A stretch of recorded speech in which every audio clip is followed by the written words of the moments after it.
कोटि कुंभस्नान ततः फलम्। 1000 स्नान करेंगे कार्तिक में गंगा में जो फल मिलेगा, माघ महीने में 100 स्नान गंगा में करेंगे जो फल मिलेगा, बैसाख महीने में नर्मदा नदी में जाकर अगर आप 1 करोड़ बार डुबकी लगाएंगे जितना फल प्राप्त होगा उतना फल कुंभ में 1 डुबकी लगाने पर है।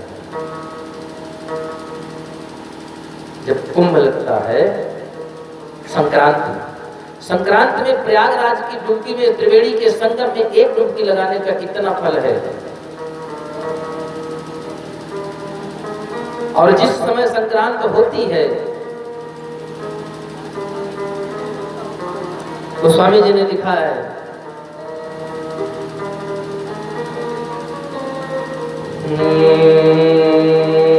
माघ मकर गति रवि जब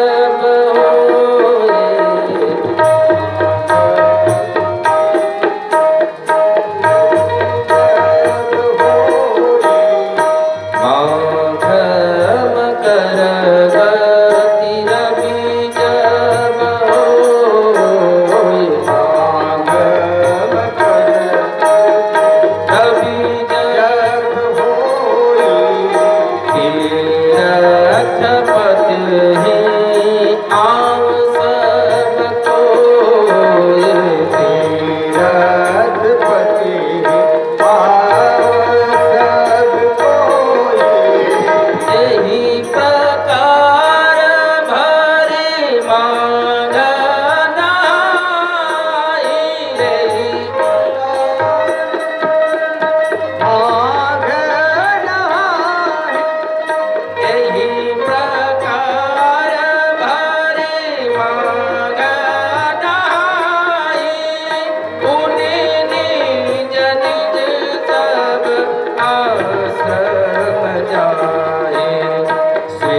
इतना नहीं, आज भी कलयुग में, इस कलयुग के प्रथम चरण में देव तनुज जितने भी हैं सब लोग अनेक रूप बना करके आते हैं। कहाँ?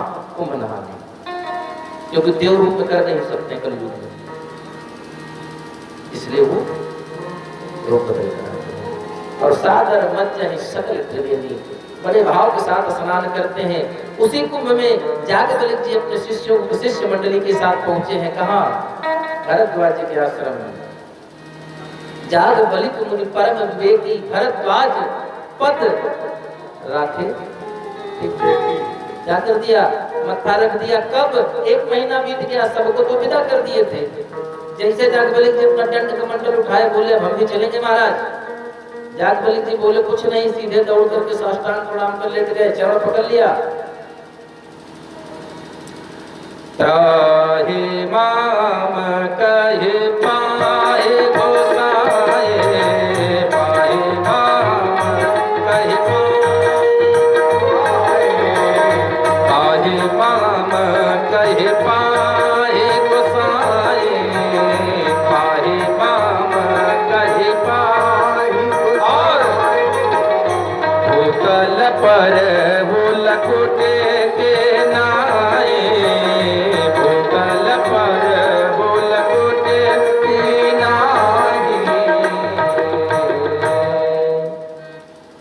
जागवल्लभ जी उठाते हैं, महाराज उठिए। बोले महाराज हम उठ जा रहे हैं लेकिन आप अभी नहीं जाएंगे। बोले कारण बताइए। बोले प्रभु राम कथा तो मैं जुग जुग से सुनाता चला आ रहा हूँ, नित्य प्रति सुनाता हूँ।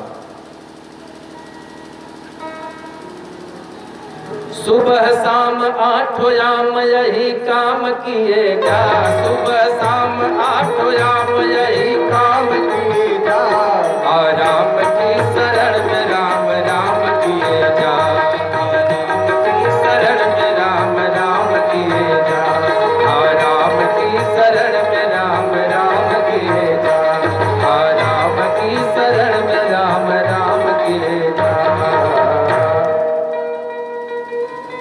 24 घंटे में 8 पहर होते हैं ना, कितने होते हैं बाबा? 24 घंटे में 8 पहर तो होते हैं।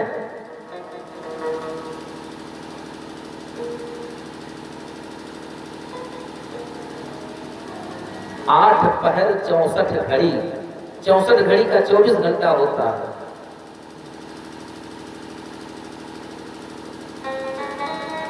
और 8 घड़ी का 1 पहर होता है। 4 दिन में और 4 रात्रि में, इन चारों पहर में जितना भी समय मिलता है, एक बात आप यकीन मान लीजिए, अगर आपने जीवन में कुछ दिन अपनी इस वाणी को अभ्यस्त बना लीजिए तो आप नहीं चाहेंगे फिर भी आपकी वाणी से हर सांस पे राम राम निकलेगा। अभ्यस्त बना लीजिए। लेकिन भाई इसके लिए कुछ दिन मेहनत करनी पड़ेगी, अनवरत जपना है। काम कुछ नहीं, आपने देखा होगा कुछ ऐसे गृहस्थ हैं जो नौकरी पे जा रहे हैं, हाथ में छोटी सी माला, 27 मणिके की माला हाथ में ले रखी है। 27 गुणे 4 करिए बाबा, कितना आएगा? 108। 4 माला करते हैं, 1 माला पूरी हो गई। आपको गौर करिएगा, वो जप माली होती है, ये कर माली होती है। क्या बोलते हैं? कर माला। कर माला जो हाथ में 24 घंटे आके रहती है, हाथ में पहले रहते हैं, बड़ी सी होती है। रास्ते में चल रहे हैं, निकाला, राम राम राम राम राम राम चल दिए। एक समय ऐसा आता है जब व्यक्ति सो जाता है, सोने में भी उसका ये जो जीव है वो राम राम ही करता है।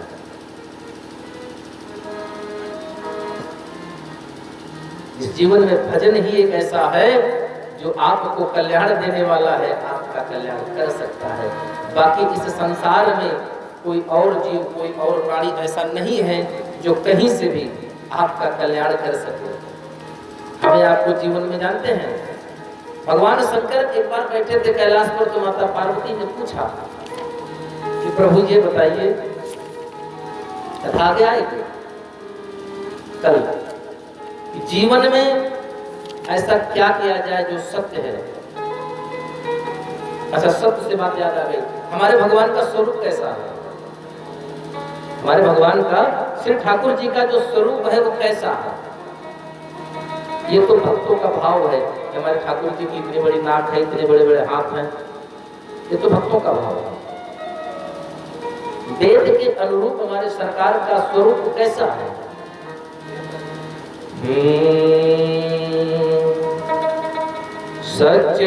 सच्चिदानंद रूपाय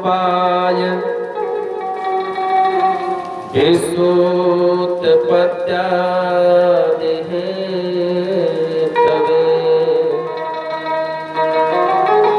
तापत्रय विनाशाय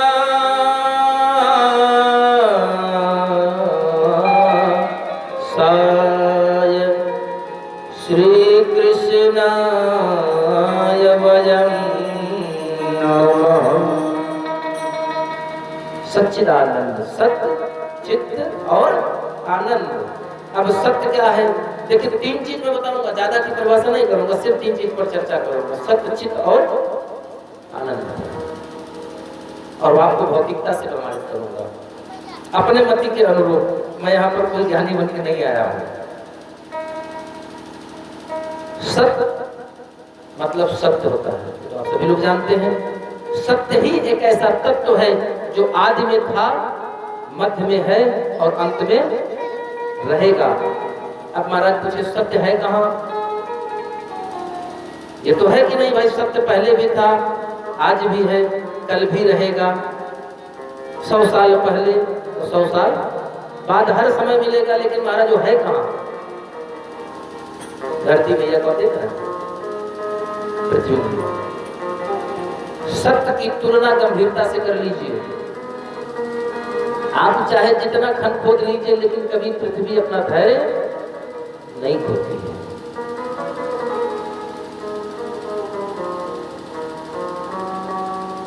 कभी पृथ्वी अपना बैलेंस खोती है? किसान हल भी जोतता है, उसी पे आग भी जलाता है, सब कुछ करता है, गंभीरता से सहन कर लेती है। और व्यक्ति गंभीर कब होगा? जब वो सत्य पर होगा। सच्चा व्यक्ति ही गंभीर हो सकता है। सत्य इस संसार में, इस सृष्टि में है, इस बात का सबसे बड़ा प्रमाण हमारी धरती में यह है, जो कि आज भी अपने सत्य पर टिकी, अपनी गंभीरता पर वैसे की वैसी ही टिकी हुई है। सहनशीलता। हरिश्चंद्र की कहानी सबको पता है, अनसुईया मैया की कहानी सबको पता है। सत्य के लिए कितनी बड़ी परीक्षा हुई, और ये सब सहनशीलता से हुआ। एक हो गया। दूसरा, चित्त। चित्त कैसा होना चाहिए? अग्नि के समान होना चाहिए। अच्छी चीज को जलाएंगे तब भी पवित्र अग्नि निकलेगी, और गंदी चीज जलाएंगे तब भी। वो अग्नि अपना पवित्रता कभी नहीं छोड़ता। कभी छोड़ता है? जो बर्तन खराब हो जाता है, यहाँ वहां छूट जाता है, तो लोग कहते हैं कि भैया इसको अग्नि में तपा तो शुद्ध हो जाएगा।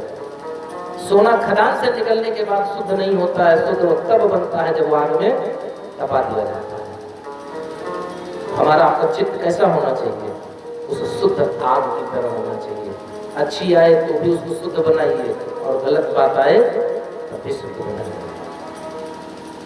और आनंद, आनंद की बात नहीं निराली है।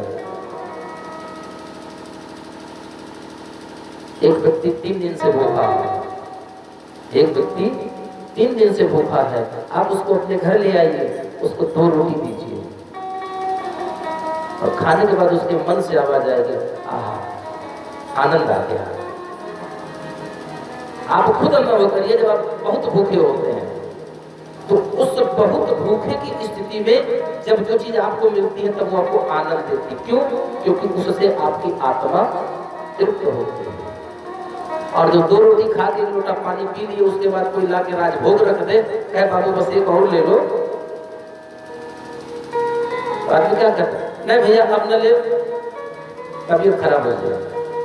अगर बहुत जबरदस्ती करके एक खिला भी देंगे तो फिर वो आनंद की बात नहीं रह जाती है। इस संसार में तीनों चीज है। हम आप गलत मायने में जीते हैं, हम आप भौतिकता में आनंद को ढूंढते हैं, जबकि आनंद कहाँ मिलता है? अंतर्मुखी सदा सुखी, बहिर्मुखी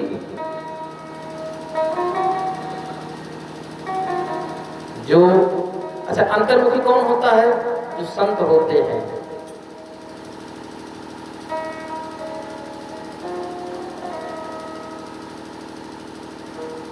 इसे है ना, सिरहाना साथ रखते हैं। हम तो अपना बिस्तर साथ रखते हैं, जहां भी रात होती है सिरहाने हाथ रखते हैं। हमारे पूज्य गुरुदेव भगवान गाया करते थे, वाह वाह जी मौज फकीरा दी। वो आनंद है क्योंकि अंदर में है वो। जीव जब बाहर मुख से निकलेगा तो दुख ही पाएगा, और जब तक अंदर मुख से रहता है तब तक राम राम नमस्ते रहता है, भजनानंदी रहता है। और कैसे गाता है, बड़ा सुंदर सा भाव है। भगवान के नाम का गुणगान जीवन में हर व्यक्ति को करना चाहिए। जानते हैं, जब तक हमारे आपके जीवन में भगवान का नाम नहीं होगा, जीवन में जब तक कथा नहीं होगी, तब तक आप व्यथा से मुक्ति नहीं पा सकते। और जिस दिन आपके जीवन में कथा आ जाएगी, उसी दिन आप व्यथा से बाहर हो जाएंगे। चलते चलते इस संसार में सत्य कुछ नहीं है, सत्य केवल एक है, भगवान का नाम। लाल सिंह जी की रचना है,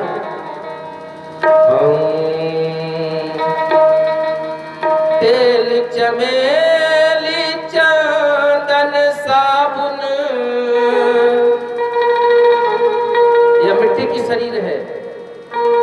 तेल चमेली चंदन साबुन, चाहे लगा लो सेंट, जगत में कोई न परमानेंट, जगत में कोई न परमानेंट, जगत में कोई न परमानेंट। तेल चमेली चंदन साबुन, तेल चमेली चंदन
जगत में कोई न परमाने, जगत में कोई न परमाने, जगत में कोई न परमाने।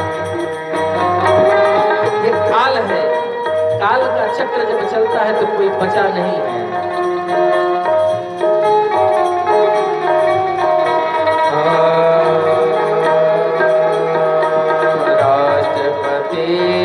जरनल करनल चाहे लेफ्टिनेंट रे भैया, चाहे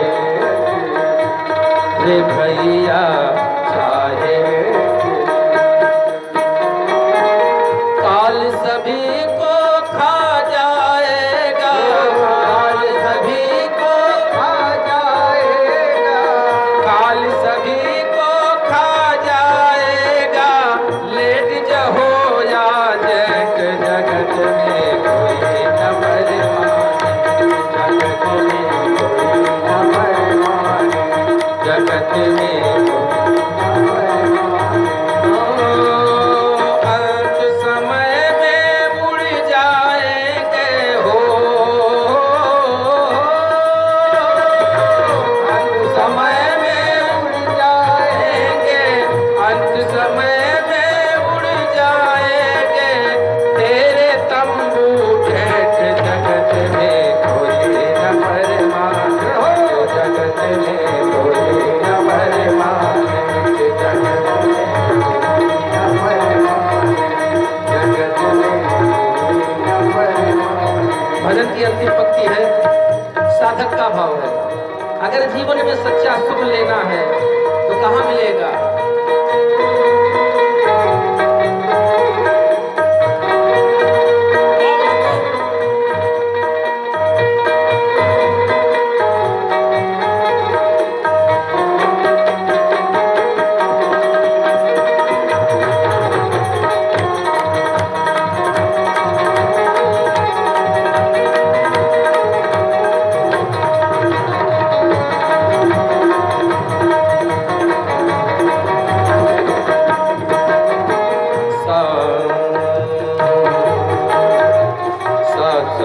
के संगत कर लो ये सच्ची गवर्नमेंट रे भैया, ये सच्ची गवर्नमेंट रे भैया, ये सच्ची गवर्नमेंट। ओ कहे लाल सिंह इस दफ्तर से,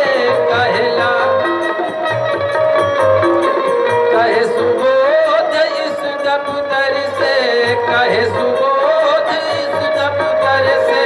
मत होना अपसेट, जगत में कोई न परमाने, जगत में कोई न परमाने, जगत में कोई न परमाने। तेल चमेली चांदन साबुन हो, तेल चमेली चांदन साबुन, तेल चमेली चांदन साबुन। चाहे लगा लो सेठ, जगत में कोई न परमाने, जगत में कोई न परमाने, जगत में कोई न परमाने, जगत में कोई न परमाने, जगत में कोई न परमाने। अगर जगत में कोई परमानेंट है तो क्या है? सत्य है, प्रकृति है। इसी के साथ कल बहुत सुंदर सी चर्चा होगी। कल जागवली जी को भरद्वाज जी कथा सुनाते हैं। रामचरितमानस में जब जहां एक से प्रारंभ हुआ है तो वहां एक नई घटना जन्म ले लेती है। एक बात। दूसरी बात, रामचरितमानस में भगवान राम ने अपना परिचय जिस जगह पर दिया है, का से दिया है, काखा गागा है ना। जितनी चौपाइयों में भगवान राम ने अपना परिचय दिया है वो का से दिया है, कोसलेस दशरथ के जाए। यही की बात नहीं, कहीं भी। आरती तैयारी कर दीजिए, बाकी कल से थोड़ा सा आप लोग समय से आ जाएं। भगवान अपना परिचय का से देते हैं, तो कल हम लोग सुंदर भगवान की कथा सुनेंगे। कहाँ जागवल्ली जी भरद्वाज जी को कथा सुना रहे हैं। एक बार त्रेता युग माही, यहाँ एक बार त्रेता युग माही। थोड़ा और आगे बढ़िए, एक बार भूपति मन माही। थोड़ा और आगे बढ़िए, एक बार चुन कुसुम सुहाए। जहां भी विशेष एक से शुरू हुआ है वहां पर एक नई घटना जन्म ले लेती है। तो कल हम एक नई घटना पर चर्चा करेंगे, माता सती के चरित्र पर चर्चा हो। और